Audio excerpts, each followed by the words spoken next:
ofrezcan los cristianos ofrendas y alabanza, a gloria de la víctima propicia de la Pascua, Cordero sin pecado, que a las ovejas salva, a Dios y a los culpables unió con nueva alianza.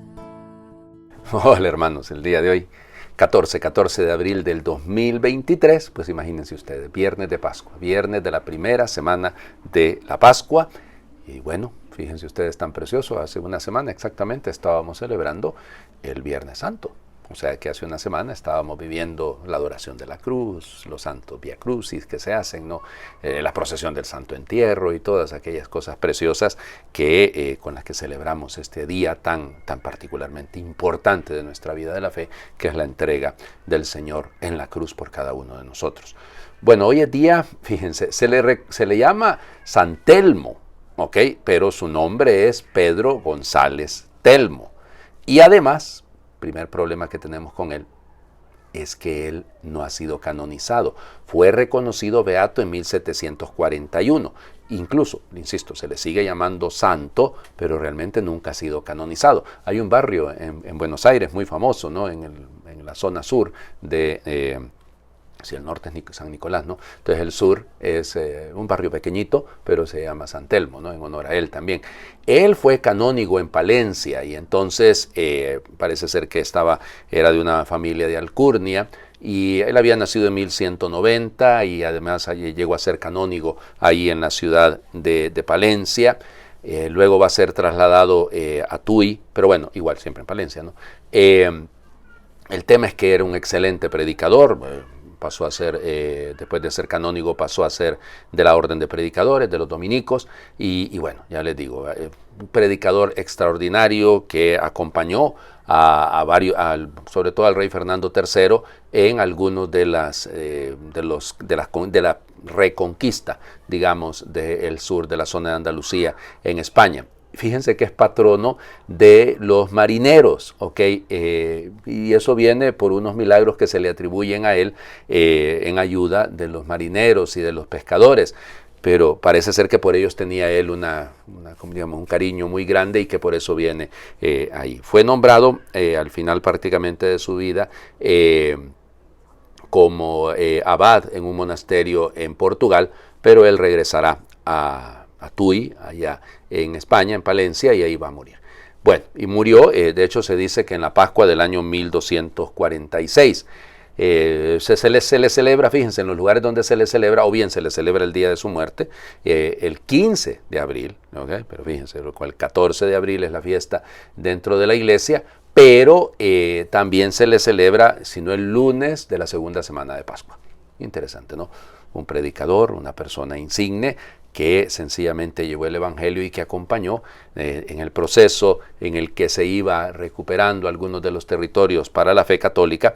Fíjense, él la llenaba de la palabra de Dios y no de las armas. Pues se convence muchísimo más con la palabra y con el ejemplo que con las armas. Vamos a las lecturas del día de hoy. Vamos, continuamos, ¿no? Capítulo 4, versículos del 1 al 12 del libro de los Hechos de los Apóstoles. En aquellos días, mientras Pedro y Juan hablaban al pueblo, se presentaron los sacerdotes, el jefe de la guardia del templo y los saduceos, indignados porque los apóstoles enseñaban al pueblo y anunciaban la resurrección de los muertos por el poder de Jesús. Los aprehendieron y, como ya era tarde, los encerraron en la cárcel hasta el día siguiente. Pero ya muchos de los que habían escuchado sus palabras, unos 5,000 hombres, habían abrazado la fe.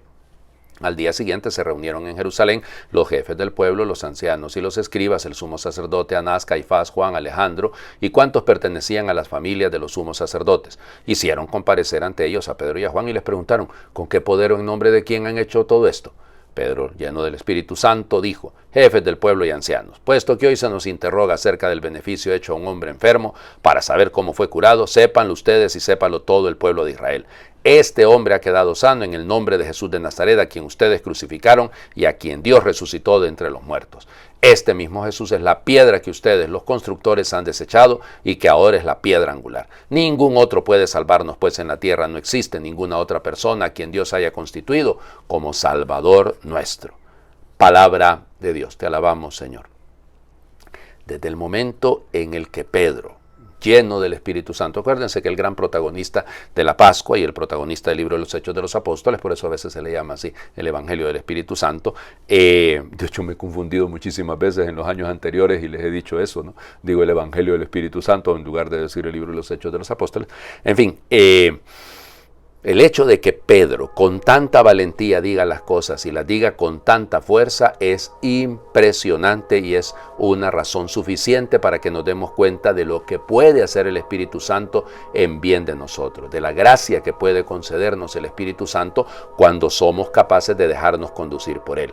Declara a Jesús como el único que puede salvar, primer punto. Segundo punto, lo llama la piedra angular.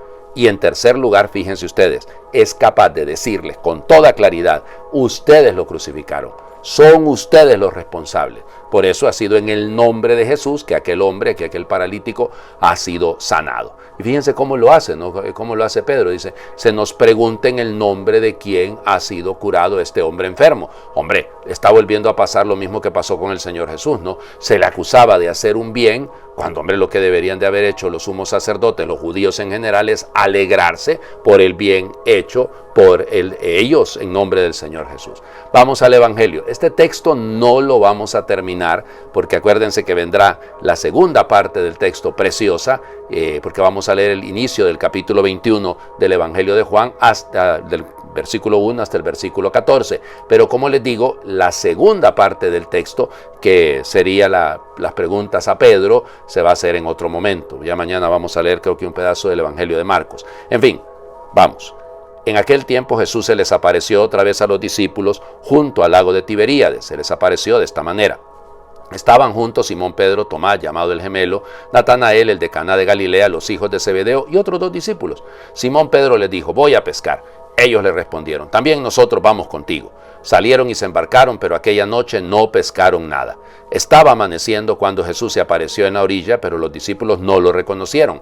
Jesús les dijo, muchachos, ¿han pescado algo? Ellos contestaron, no. Entonces él les dijo, echen la red a la derecha de la barca y encontrarán peces. Así lo hicieron. Y luego ya no podían jalar la red por tantos pescados. Entonces el discípulo a quien amaba a Jesús le dijo a Pedro, es el Señor. Tan pronto como Simón Pedro oyó decir que era el Señor, se anudó a la cintura la túnica, pues se la había quitado, y se tiró al agua. Los otros discípulos llegaron en la barca arrastrando la red con los pescados, pues no distaban de tierra más de 100 metros. Tan pronto como saltaron a tierra, vieron unas brasas y sobre ellas un pescado y pan. Jesús les dijo, traigan algunos pescados de los que acaban de pescar. Entonces Simón Pedro subió a la barca y arrastró hasta la orilla la red, repleta de pescados grandes. Eran 153, y a pesar de que eran tantos, no se rompió la red. Luego les dijo Jesús, vengan a comer. Y ninguno de los discípulos se atrevía a preguntarle, ¿quién eres? Porque ya sabían que era el Señor. Jesús se acercó, tomó el pan y se lo dio, y también el pescado.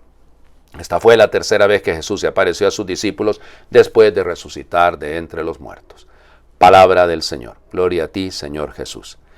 Ay, Señor. Miren, yo les pido disculpas porque el tiempo no me va a permitir desglosar tanto este texto, porque he hablado mucho los últimos 2 días y me parece que es una falta de respeto a ustedes que me ponga yo a hablar tanta cosa. Y bueno, entonces voy a ser breve.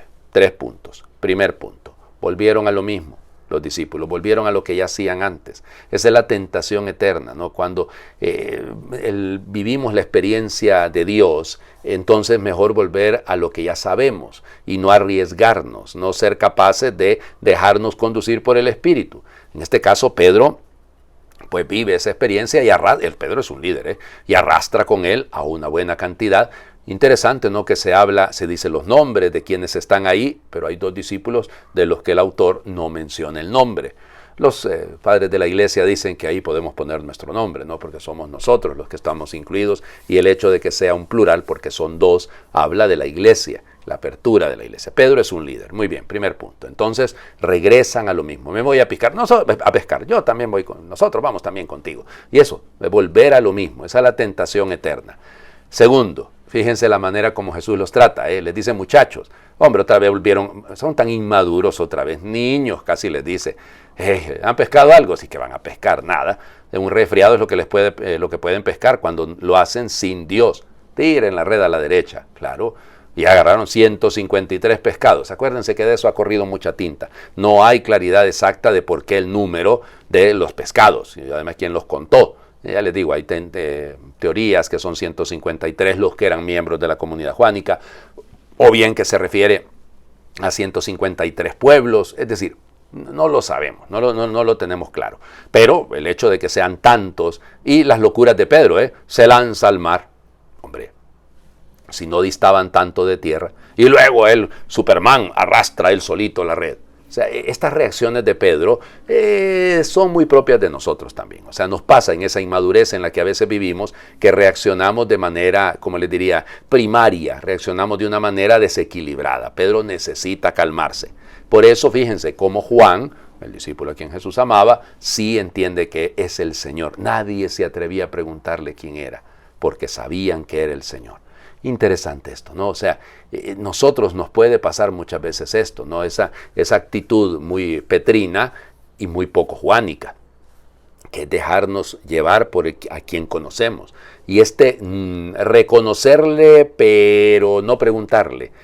Saber que está Él, pero al mismo tiempo sin querernos comprometer. Y fíjense, es un reto, ¿ya? Porque se sabe dónde está el Señor, pero como que nos cuesta entrar en el ritmo de Él.